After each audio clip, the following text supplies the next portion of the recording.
Hello and welcome to this talk about the adoption and effectiveness of SameSite cookies. This is a joint work with my advisor Giancarlo and myself Sohail, and we're both from CISPA, Germany. Browsers include cookies in HTTP requests regardless of their context, including cross-site requests. And this behavior is abused by a family of web attacks known as cross-site attacks, such as cross-site leaks or CSRF. Now, a long-known countermeasure to protect from these attacks is to limit the scope of cookies to a same-site context. One way to implement this solution is to rely on external components such as HTTP proxies or browser extensions, which limits their impact considerably because they're external. However, only recently, Google revamped the idea of same-site policies for cookies by implementing in Chrome the same-site cookie attribute. The same-site attribute defines the context in which browsers can include cookies using three predefined policies. First, we have the none policy, which means cookies are attached to all cross-site requests. Then on the other side of the spectrum, we have the strict policy, which means cookies are not attached to any cross-site request at all. And finally, in between, we have the lax policy, which says cookies are attached to some cross-site requests that are potentially safe, such as top-level navigational requests. And what happens if a cookie does not explicitly use one of these three policies? Well, in that case, browsers will use a default policy. And when Chrome initially added the support for SameSite, the default policy was none, but the ultimate goal was to gradually transition to a secure by default opt-out solution. So that's why Chrome started showing warning console messages in September 2019 that cookies will be defaulted to lax. The lax by default was then initially enforced in February 2020, where we had this transition from same-site equal none to same-site equal lax for cookies that miss an explicit same-site attribute. Soon after, in April, this change was reverted due to COVID-19 pandemic and then reinforced in Chrome 84 as of July 2020. So since then, we have lax by default as the new default policy in Chrome-based browsers. And the question is how effective it is to mitigate cross-site attacks. More concretely, in this paper, we want to study the state of same-site policies adoption and the effectiveness of the new lax by default policy. Specifically, one of the first questions we intended to answer was how websites adopted one of the three same-site policies across the two lax by default rollout dates. Then, as we now have a new default policy, the second obvious question is what would be the cost of this change? What functionalities are broken? Third, we look at its benefits, that is how adequate and effective is lax by default to prevent cross-site attacks, and what are the threats to its effectiveness. And finally, we have a look at browser policy inconsistencies with respect to the RFC for same-site cookies, as well as the web framework default behaviors as they can revert the browser's lax by default protection. Starting with the first research question, we conducted a longitudinal analysis of same-site adoption on Alexa 500,000 sites, where we performed 8 crawls on Internet Archive from June 2019 to March 2021, with a 3-month interval between the crawls. And we found that around 18.9% of the sites adopted a valid policy, of which 3.7% disabled the same-site protection using the none policy, and the rest rely on stricter policies like lax and strict. Interestingly, we observed that the fraction of sites using the none policy increases with sites' popularity to up to 18% within the top 1K ranking. When looking at the trend of same-site adoption, the two lax by default rollout dates R1 and R2 in the figure seem to have played a relevant role with a steep increase of all same-site policies. That is a 7-fold increase in lax, a 4-fold increase in strict, and for the none policy, we observe at least a 20-fold growth with even more increase in more popular sites. Overall, after a rapid increment of sites using one of the same-site policies around the enforcement dates, we now observe a rather moderate yet steady growth. Then a small yet non-negligible fraction of sites set an invalid policy, such as same-site equal 1, which is a string that does not match any of the 3 known policies. Invalid policies should be treated as the none policy by web browsers according to RFC 6265 BIS specification. As such, when developers make mistakes and use non-existing policies, this inadvertently could result in deploying a different policy than the intended one. Finally, for the remaining 80% of sites, our crawling did not observe an explicit policy, meaning that they may rely on the default browser behavior, for which we now have the new lax by default. Coming to the second research question, let's now have a look at the functionality breakage. So websites use cross-site requests for various functionalities, such as social media share and like buttons, advertising, and the question is what functionality are affected by the new default policy.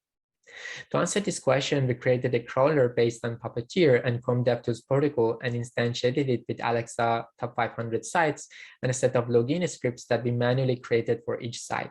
The crawler relies on the pre-SameSite version of Chrome, which warns by CDP audits when a cookie that does not have an explicit SameSite policy is attached to a cross-site request, thus potentially breaking after the enforcement of the lax by default, and our crawler collects these requests.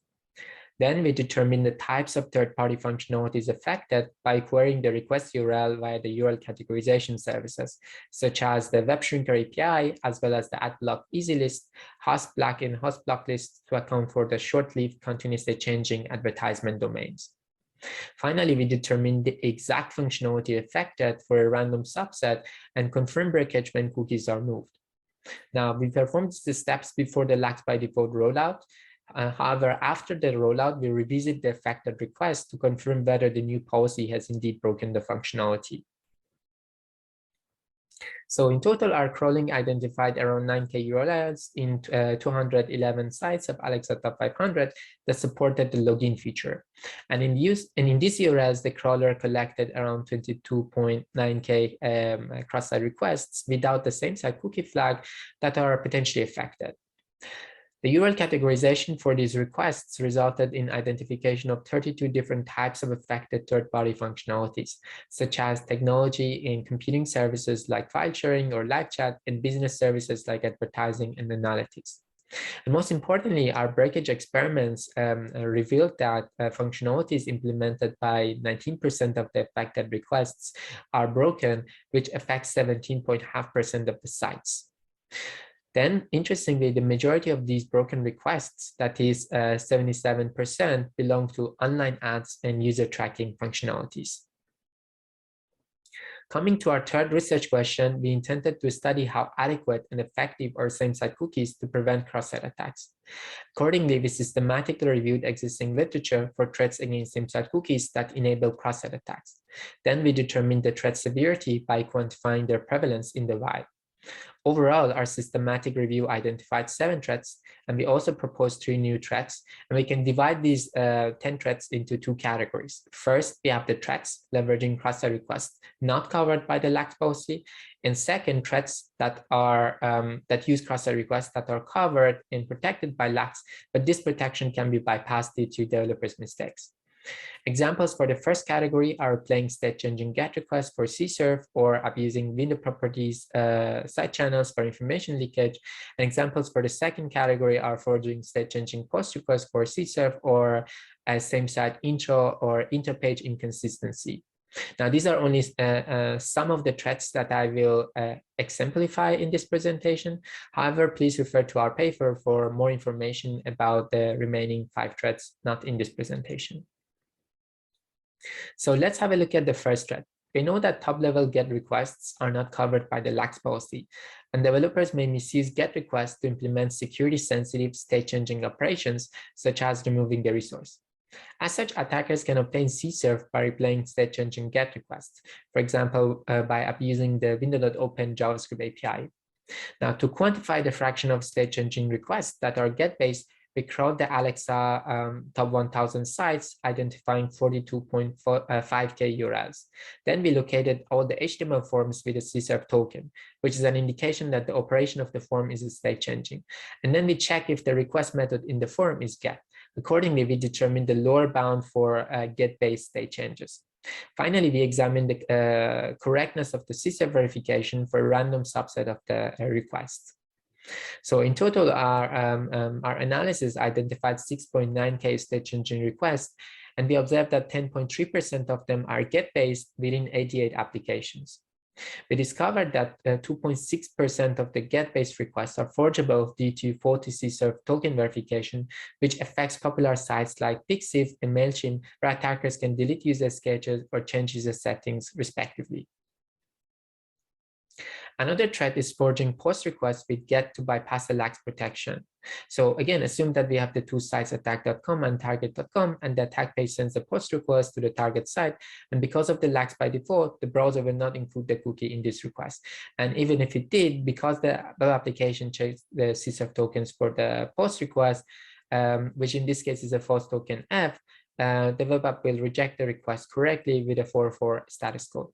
However, if now the attacker submits the same request with a different HTTP verb that is GET, then the browser will include the lax cookie in the request. And additionally, this web app only verifies CSRF tokens for post request. Thus, the attacker achieves a successful CSRF. Now, to quantify the prevalence of this issue, we reused our previous dataset of the crawl of Alexa top 1K sites, and then selected one random request for each post request in the dataset, and we checked its susceptibility to CSRF by replaying the request using a different HTTP method, that is GET. So in total, we discovered that around 1.5% of the state-changing post requests are forgeable with GET, compromising the database integrity in popular web applications like IMDb and Meetup. Also, in this paper, we proposed 3 new threats that are caused by developers' mistakes and can downgrade the same-site policy. The first issue is SameSite cookie intra-page inconsistency, and it arises when web applications set redundant cookies to support incompatible clients, but these cookies have different same-site policies. For example, here we have the IEEE legacy cookie without the same-site attribute for incompatible clients, and then IEEE cookie with same-site equals strict for modern clients. For a victim visiting a CSRF attack page using the modern browser, the IEEE cookie is never sent to the target site, but the IEEE legacy is bypassing the same site policy. This issue affects around 1.4% of the top 500 sites, such as GitHub, CNN, and Yahoo. Another similar threat is same-site cookie interpage inconsistency, which arises when the web app sets 2 different policies for the same cookie across 2 different web pages. And this issue affects 3.3% of the top 500 sites, such as AliExpress and Vimeo. And the last issue is same-site cookie user agent inconsistency, which arises when the web app sets 2 different policies for cookies based on the incoming request user agent. For example, mobile versus desktop. And this vulnerability affects 1.8% of the Alexa 500,000 sites, 138 of which are within the top 1K ranking. Okay, so these were only some example of the threats and measurements in the paper. But the point is, what did we learn from our experiments about the adequacy of same-site cookies? So when looking at the cross-site request context, we have the contexts that are protected by same-site policies like lax, and the contexts that are used for security-sensitive operations in web applications. And the great thing about same-site cookies is that they significantly reduce the attack surface for cross-site attacks, which is fantastic. However, as we have demonstrated, there is a mismatch between cross-site request contexts covered by lax and the ones used by websites to implement security-sensitive operations. Finally, even when using lax to restrict policies, much of their effectiveness depends on developers who may introduce inconsistent or conflicting policies, leading to same-site policy bypasses. And in this complex landscape, we also need to factor in corner case inconsistent behaviors of browsers and web frameworks. In particular, our analysis of 14 different browsers revealed that they exhibit 7 divergent behaviors with respect to the same-site policy. For instance, when we have same-site equal invalid or same-site equal none-cookies without a secure flag. Now, for timing reasons, please refer to the paper for the individual browser behaviors. But the point is, as of today, web application developers need to be aware of all these 7 behaviors if they want their website to work with all these browsers and provide the same security guarantees. And one way to achieve that is using user agent dependent same-site policies, but as we have demonstrated, header inconsistencies can be the root cause of vulnerabilities. Finally, even when browsers enforce a default lax policy, web frameworks built-in APIs can downgrade it to none by default. Specifically, we analyzed the top 5 frameworks of top 5 web programming languages and observed that 24% of them revert the lax by default protection by implicitly setting a none policy when the developer uses the framework set cookie built-in APIs. Again, for more information, please refer to the paper. In summary, in this paper, we first studied the adoption of same-site cookies, measuring how website developers adapted to the new lax by default policy. Then we showed that functionalities implemented by 19% of the affected requests are broken, the majority of which are for online ads. Third, we quantified the fraction of the attack surface not protected by lags by default and showed that there is a significant mismatch between request context protected by lags and the context used by websites to implement security-sensitive operations. And finally, we showed that browsers diverge when enforcing the SameSite cookie policy, and 24% of the top 25 frameworks can revert the lags by default protection when the developer uses the framework's built-in APIs. And with this, I would like to conclude my talk. Thanks a lot for your attention. And if you have any questions, please don't hesitate to ask.